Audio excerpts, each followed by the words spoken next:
जय जगन्नाथ बंधुगण आज आम जानिबा 3 जुलाई 2024 बुधवार दिन द्वादश राशि राशिफल विषय। यह दैनिक राशिफल चंद्र को गोचर गणना को नहीं आधारित एवं चंद्र को गोचर गणना आम जीवन में बहुत प्रभाव पकई थाए। तो आसंतु सर्वप्रथमे जानिबा आजिर तिथि और राशि नक्षत्र विषय।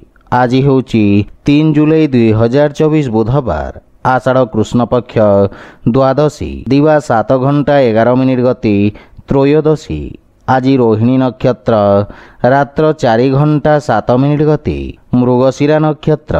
आज वृषचंद्र अहोरात्र। आजिर पर्वोत्सव अणसर द्वादशी। आजिर शुभ बेला दिवा 7 घंटा 57 मिनिट रु दिवा 11 घंटा 31 मिनिट पर्यंत। आजिर सूर्योदय प्रातः 5 घंटा 15 मिनिट। आजिर सूर्यास्त संध्या 6 घंटा 40 मिनिट। आज बिछा राशि पुरुष मानक घात चंद्र एवं कर्कट राशि घात बार। आज बैगण खाइबा निषिद्ध।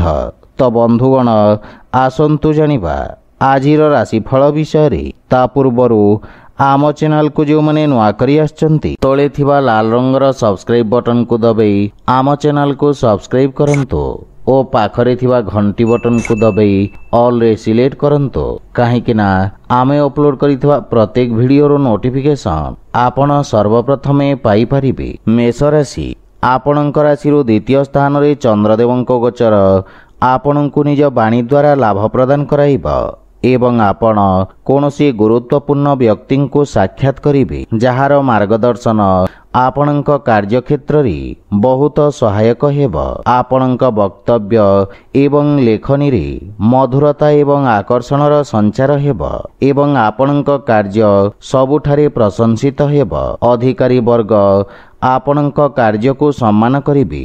पारिवारिक जीवन रे नूतन सतेजता आसीब। जीवन साथी आपण को सम्मान करिबे तथा संपर्क मजबूत हेबाको लागिब।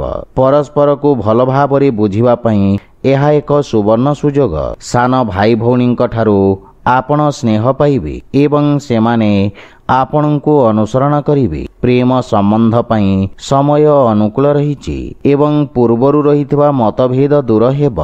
आर्थिक स्थिति रे उन्नति हेब एवं पारिवारिक संपत्ति वृद्धि हेब। सुख सुविधा रे मध्य वृद्धि घटिब किंतु कार्य व्यस्तता हेतु किछि शारीरिक थकापन अनुभव करि पारंती। सेथि पई खाद्यपेयर विशेष जत्न नियंतु। स्वास्थ्य अवस्था उत्तम अनुकूल रहिब।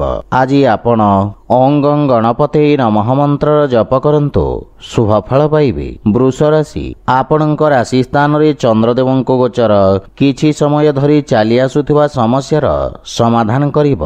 आपणक आत्मविश्वास बढ़िवा द्वारा आपणक व्यक्तित्वर उन्नति हेब एवं आपणक स्वभावरु क्रोधर हानि घटिब एवं आपण चापरु मुक्ति पाइबे। वाणिज्य व्यवसाय क्षेत्र रे उन्नति हेबारु मन प्रसन्न रहिब।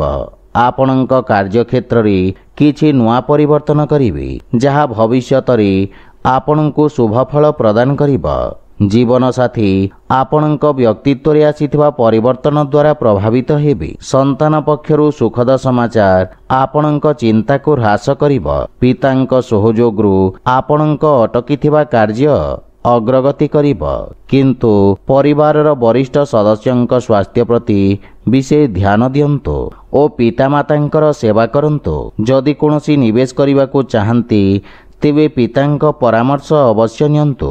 परिवारर अनावश्यक खर्च रे नियंत्रण लागि रहिब। कोनोसी प्रकार जीवाणु जनित रोग आपणको जंत्रणा देई पारे एवं नित्यकर्म प्रभावित हेबा कारणरू कार्य रे बाधा सृष्टि होई पारे किंतु स्वास्थ्य प्रति सचेत रहंतु।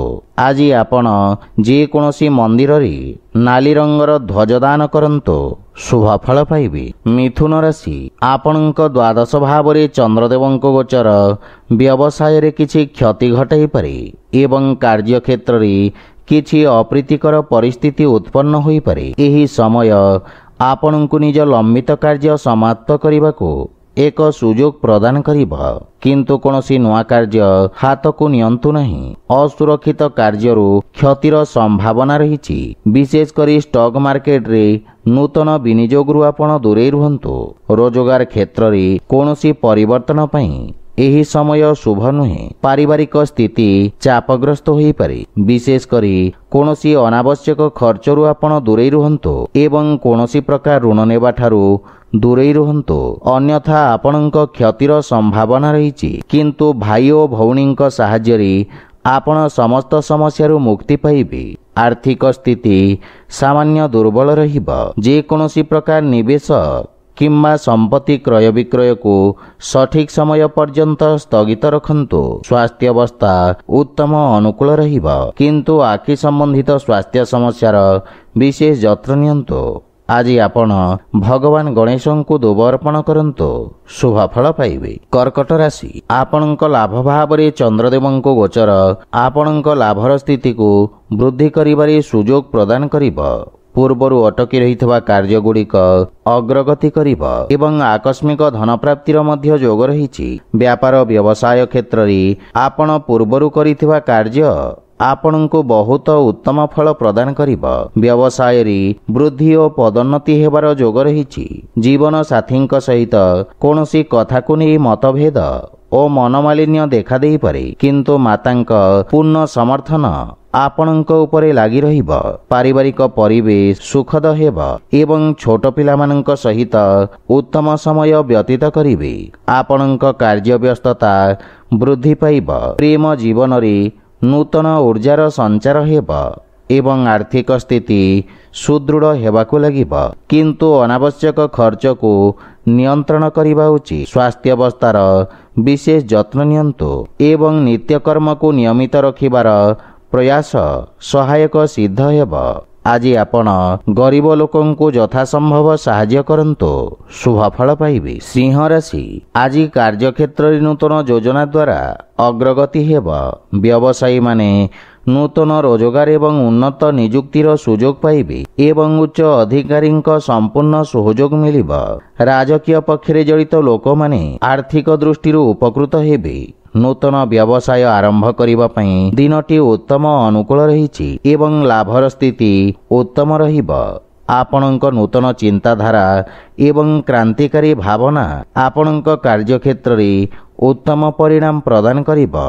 ପାରିବାରିକ ଜୀବନରେ ପିତାଙ୍କ ସହିତ ସମ୍ପର୍କ ସୁଦୃଢ଼ ହେବ ଏବଂ ପରିବାରରେ ଏକ ମନୋରମ ପରିବେଶ ରହିବ। ସନ୍ତାନ ଆପଣଙ୍କ ମାର୍ଗଦର୍ଶନର ଅନୁସରଣ କରିବେ ଏବଂ ଆପଣ ଜୀବନସାଥୀଙ୍କ ଭାବନାକୁ ସମ୍ମାନ କରିବେ। ପରସ୍ପର ପ୍ରତି ପ୍ରେମ ଭାବ ବୃଦ୍ଧି ପାଇବ ଏବଂ ନୂତନ ଆୟର ଉତ୍ସ ସୃଷ୍ଟି ହେବ। ଆର୍ଥିକ ସ୍ଥିତି ସୁଦୃଢ଼ ହେବାକୁ ଲାଗିବ। ସ୍ୱାସ୍ଥ୍ୟାବସ୍ଥା ଉତ୍ତମ ଅନୁକୂଳ ରହିବ, କିନ୍ତୁ ଶ୍ୱାସ ସମ୍ବନ୍ଧିତ ରୋଗୀ ବିଶେଷ ସାବଧାନ ରହିବା ଉଚିତ। କିନ୍ତୁ ଅନାବଶ୍ୟକ ଯାତ୍ରାରୁ ଆପଣ ଦୂରେଇ ରୁହନ୍ତୁ। ଆଜି ଆପଣ ଓଂ ବିଘ୍ନେଶ୍ୱରାୟ ନମଃ ମନ୍ତ୍ରର ଜପ କରନ୍ତୁ, ଶୁଭ ଫଳ ପାଇବେ। କନ୍ୟା ରାଶି, ଆପଣଙ୍କ ଭାଗ୍ୟ ଭାବରେ ଚନ୍ଦ୍ରଦେବଙ୍କ ଗୋଚର କିଛି ସମୟ ଧରି ଚାଲି ଆସୁଥିବା ଉତ୍ତେଜନାମୂଳକ ପରିସ୍ଥିତିରେ ଉନ୍ନତି ଆଣିବ ଏବଂ ଭାଗ୍ୟ ଆପଣଙ୍କ ସପକ୍ଷରେ ରହିବ। ଷ୍ଟକ୍ ମାର୍କେଟ ଇତ୍ୟାଦି ଅସୁରକ୍ଷିତ କାର୍ଯ୍ୟରୁ ଆପଣ ଉପକୃତ ହେବେ। ବିଦ୍ୟାର୍ଥୀ ଛାତ୍ରଛାତ୍ରୀମାନଙ୍କ ପାଇଁ ସମୟ ଉତ୍ତମ ଅନୁକୂଳ ରହିବ। ରୋଜଗାର ପାଇଁ ପ୍ରୟାସ କରୁଥିବା ବ୍ୟକ୍ତି କିଛି ଉତ୍ତମ ଖବର ପାଇବେ। ପାରିବାରିକ ସମ୍ପର୍କରେ ରହିଥିବା ତିକ୍ତତା କମ୍ ହେବ ଏବଂ ଆପଣ ମାନସିକ ଚାପରୁ ମୁକ୍ତି ପାଇବେ। ପରିବାର ସଦସ୍ୟଙ୍କ ସହଯୋଗରୁ ଆପଣ ବ୍ୟବସାୟ କ୍ଷେତ୍ରରେ ମଧ୍ୟ ଆରାମ ପାଇବେ, କିନ୍ତୁ ମାତାଙ୍କ ସହିତ ସମ୍ପର୍କର ବିଷୟ ଧ୍ୟାନ ରଖନ୍ତୁ। ସାନ ଭାଇ ଭଉଣୀଙ୍କ ସମର୍ଥନରୁ ଲାଭ ମିଳିବ। ସେୟାର ମାର୍କେଟ ଆଦିରୁ ଆକସ୍ମିକ ଲାଭର ଯୋଗ ରହିଛି ଏବଂ ଆର୍ଥିକ ସ୍ଥିତିରେ ସୁଧାର ଆସିବ। ସ୍ୱାସ୍ଥ୍ୟାବସ୍ଥା ମଜବୁତ ରହିବ ଏବଂ ଅସ୍ଥାୟୀ ରୋଗରୁ ମୁକ୍ତି ମିଳିବ। ଆଜି ଆପଣ ଭଗବାନ ଶିବଙ୍କ ପୂଜାର୍ଚ୍ଚନା କରନ୍ତୁ, ଶୁଭ ଫଳ ପାଇବେ। ତୁଳା ରାଶି, ଆପଣଙ୍କ ରାଶି ସ୍ଥାନରୁ ଅଷ୍ଟମ ଭାବରେ ଚନ୍ଦ୍ରଦେବଙ୍କ ଗୋଚର ହେତୁ ଆପଣଙ୍କୁ କାର୍ଯ୍ୟକ୍ଷେତ୍ରରେ କିଛି ସମସ୍ୟାର ସମ୍ମୁଖୀନ ହେବାକୁ ପଡ଼ିପାରେ, କିନ୍ତୁ ଆକସ୍ମିକ ଧନଲାଭର ଯୋଗ ରହିଛି। ସାମାଜିକ କାର୍ଯ୍ୟରେ ଆପଣଙ୍କ ଯୋଗଦାନ ଆପଣଙ୍କ ପ୍ରଭାବ କ୍ଷେତ୍ରକୁ ବୃଦ୍ଧି କରିବ। ଆପଣଙ୍କ ବିପରୀତ ପରିସ୍ଥିତିରେ କାର୍ଯ୍ୟ କରିବାର କ୍ଷମତା ଆପଣଙ୍କ ସହକର୍ମୀଙ୍କୁ ପ୍ରଭାବିତ କରିବ। ପରିବାରରେ କୌଣସି ବ୍ୟକ୍ତିଙ୍କ ସହିତ ମତଭେଦ ହେବାର ସମ୍ଭାବନା ରହିଛି, କିନ୍ତୁ ଆପଣ ନିଜ ବାଣୀ କୌଶଳରେ ସମସ୍ତଙ୍କୁ ପ୍ରଭାବିତ କରିବେ। ଜୀବନସାଥୀଙ୍କ ସହିତ ସମ୍ପର୍କରେ ପ୍ରଗାଢ଼ତା ଆସିବ, କିନ୍ତୁ ପିତାଙ୍କ ସ୍ୱାସ୍ଥ୍ୟାବସ୍ଥାର ବିଶେଷ ଯତ୍ନ ନିଅନ୍ତୁ। ପ୍ରେମ ସମ୍ପର୍କ ମାନସିକ ଶାନ୍ତି ଏବଂ ସୁଖ ସୃଷ୍ଟି କରିବ ଏବଂ ଆର୍ଥିକ ଲାଭ ହେବ। ଶୁଭ କାର୍ଯ୍ୟରେ କରାଯାଇଥିବା ନିବେଶ ଆପଣଙ୍କ ଲାଭର ସ୍ଥିତିକୁ ଦ୍ୱିଗୁଣିତ କରିବ। ମାନସିକ ଚିନ୍ତା ସ୍ୱାସ୍ଥ୍ୟାବସ୍ଥାକୁ ଖରାପ କରିପାରେ। ବିଶେଷ କରି ଅନିୟମିତ ରକ୍ତଚାପ ଥିବା ରୋଗୀମାନେ ସ୍ୱାସ୍ଥ୍ୟାବସ୍ଥାର ବିଶେଷ ଧ୍ୟାନ ରଖନ୍ତୁ। ଆଜି ଆପଣ ଅସହାୟ ଲୋକଙ୍କୁ ଯଥାସମ୍ଭବ ସାହାଯ୍ୟ କରନ୍ତୁ, ଶୁଭଫଳ ପାଇବେ। ବିଛା ରାଶି, ଆପଣଙ୍କ ସପ୍ତମ ଭାବରେ ଚନ୍ଦ୍ରଦେବଙ୍କ ଗୋଚର ଆପଣଙ୍କୁ ସମସ୍ତ ଚ୍ୟାଲେଞ୍ଜର ମୁକାବିଲା କରିବାରେ ଶକ୍ତି ପ୍ରଦାନ କରିବ ଏବଂ ଆପଣ କର୍ତ୍ତୃପକ୍ଷଙ୍କ ସମର୍ଥନ ପାଇବେ। ସମସ୍ତ ନିଷ୍ପତ୍ତି ଆପଣଙ୍କୁ ଇଚ୍ଛାକୃତ ସଫଳତା ପ୍ରଦାନ କରିବ। ଯଦି ଆପଣ ଭାଗିଦାରୀରେ କୌଣସି କାର୍ଯ୍ୟ ଆରମ୍ଭ କରିବାକୁ ଯୋଜନା କରୁଛନ୍ତି, ତେବେ ସମୟ ଅତ୍ୟନ୍ତ ଶୁଭ ରହିଛି। ଛାତ୍ରଛାତ୍ରୀମାନେ କିଛି ନୂଆ ଶିଖିବାର ଅବସର ପାଇବେ ଏବଂ ପିତାମାତାଙ୍କ ଆଶୀର୍ବାଦ ସହିତ ଯେକୌଣସି ନୂତନ କାର୍ଯ୍ୟ ଆରମ୍ଭ କରନ୍ତୁ, ସଫଳତା ପାଇବେ। କିନ୍ତୁ ସନ୍ତାନଙ୍କ ସ୍ୱାସ୍ଥ୍ୟ ଏବଂ ଭବିଷ୍ୟତ ସମ୍ବନ୍ଧିତ ଚିନ୍ତା ଆପଣଙ୍କୁ ବ୍ୟଥିତ କରିବ। ଜୀବନସାଥୀଙ୍କ ସହିତ ସମ୍ପର୍କରେ ମଧୁରତା ଆସିବ ଏବଂ ପରସ୍ପର ପ୍ରତି ଥିବା ଭୁଲ ଧାରଣା ଦୂର ହେବ। ପ୍ରେମ ଜୀବନରେ ଏକ ନୂତନ ଆରମ୍ଭ ହେବ ଏବଂ ସମ୍ପର୍କ ସୁଦୃଢ଼ ହେବାକୁ ଲାଗିବ। ଆର୍ଥିକ ସ୍ଥିତି ମଜବୁତ ହେବ ଏବଂ ଆଂଶିକ ଲାଭ ପାଇପାରିବେ। ରାଜକୀୟ କାର୍ଯ୍ୟରେ ସଫଳତା ପାଇବେ ଏବଂ ପେଟ ସମ୍ବନ୍ଧିତ ରୋଗରୁ ମୁକ୍ତି ମିଳିବ, କିନ୍ତୁ ସ୍ୱାସ୍ଥ୍ୟାବସ୍ଥାର ବିଶେଷ ଧ୍ୟାନ ରଖନ୍ତୁ। ଆଜି ଆପଣ ପିତୃଲୋକଙ୍କୁ ତର୍ପଣ କରନ୍ତୁ, ଶୁଭଫଳ ପାଇବେ। ଧନୁରାଶି, ଆପଣଙ୍କ ରାଶି ସ୍ଥାନରୁ ଷଷ୍ଠ ଭାବରେ ଚନ୍ଦ୍ରଦେବଙ୍କ ଗୋଚର ଆପଣଙ୍କ ଖର୍ଚ୍ଚରେ ବୃଦ୍ଧି କରିବ। ଆପଣ ନିଜ ବୁଦ୍ଧି ଏବଂ କୌଶଳ ବଳରେ ନିଜ ସମସ୍ତ ଲକ୍ଷ୍ୟକୁ ହାସଲ କରିବାରେ ସକ୍ଷମ ହେବେ ଏବଂ ଆପଣଙ୍କ କିଛି ଗୁପ୍ତ ଶତ୍ରୁ ଆପଣଙ୍କ ଭାବମୂର୍ତ୍ତିକୁ ନଷ୍ଟ କରିବାକୁ ପ୍ରୟାସ କରିବେ। ଆପଣ ନୂତନ ଲୋକଙ୍କ ସହିତ ସାକ୍ଷାତ କରିବେ। କ୍ୟାରିୟରରେ ଉତ୍ତମ ଉନ୍ନତିର ଯୋଗ ରହିଛି। ନୂତନ କାର୍ଯ୍ୟ କରିବାକୁ ଚେଷ୍ଟା କରିବେ। କାର୍ଯ୍ୟକ୍ଷେତ୍ରରେ ସ୍ଥିତିରେ ସୁଧାର ଆସିବ ଏବଂ ସହକର୍ମୀଙ୍କ ପରାମର୍ଶରୁ ଆପଣ ଉପକୃତ ହେବେ। ମାତୃଳ ଘର ପକ୍ଷରୁ ପୂର୍ଣ୍ଣ ସହଯୋଗ ଓ ମାର୍ଗଦର୍ଶନ ପ୍ରାପ୍ତି ହେବ, କିନ୍ତୁ ପାରିବାରିକ କଳହରୁ ଆପଣ ଦୂରେଇ ରୁହନ୍ତୁ ତଥା ପରିବାର ସଦସ୍ୟଙ୍କ ସ୍ୱାସ୍ଥ୍ୟାବସ୍ଥାର ଯତ୍ନ ନିଅନ୍ତୁ। ପ୍ରେମ ଜୀବନରେ ବାଣୀର କଠୋରତା ହେତୁ ସମ୍ପର୍କରେ ଫାଟ ସୃଷ୍ଟି ହୋଇପାରେ। ସେଥିପାଇଁ ଅନାବଶ୍ୟକ ବାଦବିବାଦ ଓ ଯୁକ୍ତିତର୍କରୁ ଆପଣ ଦୂରେଇ ରୁହନ୍ତୁ। ଯଦି ଆପଣ ବ୍ୟବସାୟିକ ଋଣ ପାଇଁ ଚେଷ୍ଟା କରୁଛନ୍ତି, ତେବେ ଜଣେ ପରିଚିତ ବ୍ୟକ୍ତିଙ୍କ ସାହାଯ୍ୟ ପାଇବାର ସମ୍ଭାବନା ରହିଛି। ଗଣ୍ଠିପୀଡ଼ା ଯନ୍ତ୍ରଣା ଭୋଗୁଥିବା ରୋଗୀମାନେ ଉପକୃତ ହେବେ। ଆଜି ଆପଣ ବୃଦ୍ଧ ଲୋକଙ୍କୁ ସାହାଯ୍ୟ କରନ୍ତୁ, ଶୁଭଫଳ ପାଇବେ। ମକର ରାଶି, ଆପଣଙ୍କ ରାଶିରୁ ପଞ୍ଚମ ଭାବରେ ଚନ୍ଦ୍ରଦେବଙ୍କ ଗୋଚର ଆପଣଙ୍କ ସୃଜନଶୀଳ ଦକ୍ଷତା ବୃଦ୍ଧି କରିବ। କଳା କ୍ଷେତ୍ର ସହିତ ଜଡ଼ିତ ବ୍ୟକ୍ତି, ବିଶେଷ କରି ରଙ୍ଗମଞ୍ଚ ଏବଂ ଚଳଚ୍ଚିତ୍ର କ୍ଷେତ୍ରରେ ଜଡ଼ିତ ବ୍ୟକ୍ତି ନୂତନ ସୁଯୋଗ ପାଇବେ। ବ୍ୟବସାୟରେ ଅଂଶୀଦାରମାନଙ୍କ ଦ୍ୱାରା ଲାଭର ସ୍ଥିତି ବୃଦ୍ଧି ପାଇବ। ଛାତ୍ରଛାତ୍ରୀମାନଙ୍କ ପାଇଁ ସମୟ ଅତ୍ୟନ୍ତ ଶୁଭ ରହିଛି। ଆପଣ ନିଜର ସମସ୍ତ ଲକ୍ଷ୍ୟ ପୂରଣ କରି ପିତାମାତା ଏବଂ ଗୁରୁଜନଙ୍କୁ ଗୌରବାନ୍ୱିତ କରିବେ। ପାରିବାରିକ ପରିବେଶରେ ଶାନ୍ତି ସୌହାର୍ଦ୍ଦ୍ୟ ଲାଗି ରହିବ। ଯଦି ମାତାଙ୍କ ସହିତ କୌଣସି ବାଦବିବାଦ ଥାଏ, ତାହା ଦୂର ହେବାକୁ ଲାଗିବ। ସନ୍ତାନ ପକ୍ଷର ଉନ୍ନତିରୁ ଆପଣ ବିଶେଷ ଆନନ୍ଦ ପ୍ରାପ୍ତ କରିବେ ଏବଂ ସନ୍ତାନ ଆପଣଙ୍କ ଆଜ୍ଞାର ଅନୁପାଳନ କରିବେ। ଭାଇମାନଙ୍କ ସାହାଯ୍ୟରେ ଆପଣଙ୍କ ସମସ୍ତ କାର୍ଯ୍ୟ ସଫଳ ହେବ। ଆର୍ଥିକ ସ୍ଥିତି ମଧ୍ୟମ ରହିବ। ଆଶାତୀତ ଲାଭ ପାଇବା ପାଇଁ ବ୍ୟବସାୟରେ ଅଧିକ ପ୍ରୟାସ କରିବାର ଆବଶ୍ୟକତା ରହିଛି। ସ୍ୱାସ୍ଥ୍ୟାବସ୍ଥାରେ ଉନ୍ନତି ହେବ, କିନ୍ତୁ ଅତ୍ୟଧିକ ଧାଁ ଦୌଡ଼ା ଓ କାର୍ଯ୍ୟବ୍ୟସ୍ତତା କାରଣରୁ ଆପଣ ଥକାପଣ ଅନୁଭବ କରିବେ। ଆଜି ଆପଣ ବଜରଙ୍ଗ ବାଣ ପାଠ କରନ୍ତୁ, ଶୁଭଫଳ ପାଇବେ। କୁମ୍ଭ ରାଶି, ଏହି ସମୟ ଆପଣଙ୍କ ପାଇଁ କିଛି ମାନସିକ ଅଶାନ୍ତି ପ୍ରଦାନ କରିବ। ଆପଣ ବ୍ୟବସାୟ ଏବଂ ବ୍ୟବସାୟର ଭବିଷ୍ୟତ ବିଷୟରେ ଚିନ୍ତିତ ରହିବେ।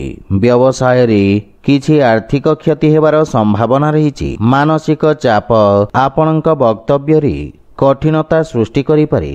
ଯାହା ଆପଣଙ୍କ ବୃତ୍ତିଗତ କ୍ଷେତ୍ର ପାଇଁ କ୍ଷତିକାରକ ହୋଇପାରେ। ସହକର୍ମୀମାନଙ୍କ ସହିତ ନିଜ ବ୍ୟବହାରର ବିଷୟ ଧ୍ୟାନ ରଖନ୍ତୁ, ଅନ୍ୟଥା ଆପଣଙ୍କ ଭାବମୂର୍ତ୍ତି କ୍ଷତିଗ୍ରସ୍ତ ହୋଇପାରେ। ମାତାଙ୍କ ସହିତ କିଛି ବାଦବିବାଦର ସମ୍ଭାବନା ରହିଛି। ଆପଣଙ୍କ ବକ୍ତବ୍ୟ ଏବଂ କ୍ରୋଧକୁ ନିୟନ୍ତ୍ରଣ ରଖନ୍ତୁ।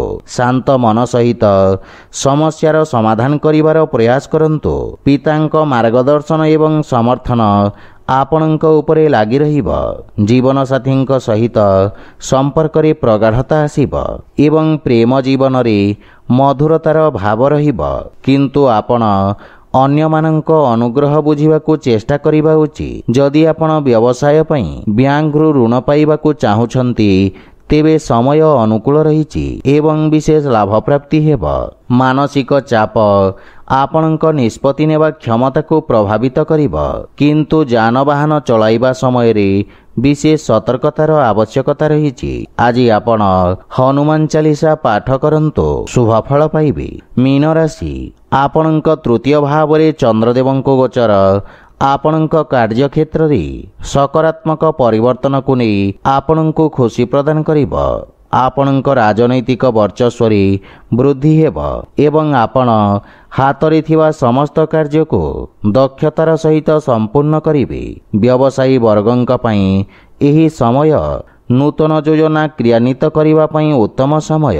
ଆପଣ ନିଜ କାର୍ଯ୍ୟକ୍ଷେତ୍ରକୁ ସଫଳତାର ସହିତ ବିସ୍ତାର କରିବେ ଏବଂ ପରିବାରର ସୁଖ ଏବଂ ସମୃଦ୍ଧତା ପାଇଁ ଖର୍ଚ୍ଚ କରିବେ। ଜୀବନସାଥୀଙ୍କ ପୂର୍ଣ୍ଣ ସମର୍ଥନ ପ୍ରାପ୍ତି ହେବ। ବିଦେଶରୁ କିଛି ଭଲ ଖବର ପାଇ ପ୍ରସନ୍ନତା ଅନୁଭବ କରିବେ। ବଡ଼ ଭାଇମାନଙ୍କର ବିଶେଷ ସମର୍ଥନ ଆପଣଙ୍କ ଅଗ୍ରଗତିର କାରଣ ହେବ।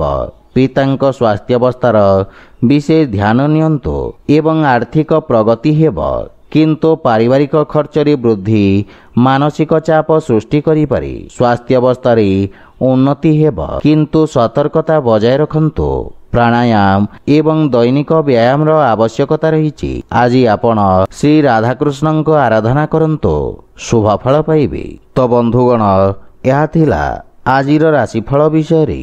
ଯଦି ଭିଡ଼ିଓଟି ଆପଣମାନଙ୍କୁ ଭଲ ଲାଗିଥାଏ, ଲାଇକ୍, ସେୟାର ଓ କମେଣ୍ଟ କରି ଜଣାନ୍ତୁ ଏବଂ ଆମ ଚ୍ୟାନେଲକୁ ସବସ୍କ୍ରାଇବ୍ କରନ୍ତୁ।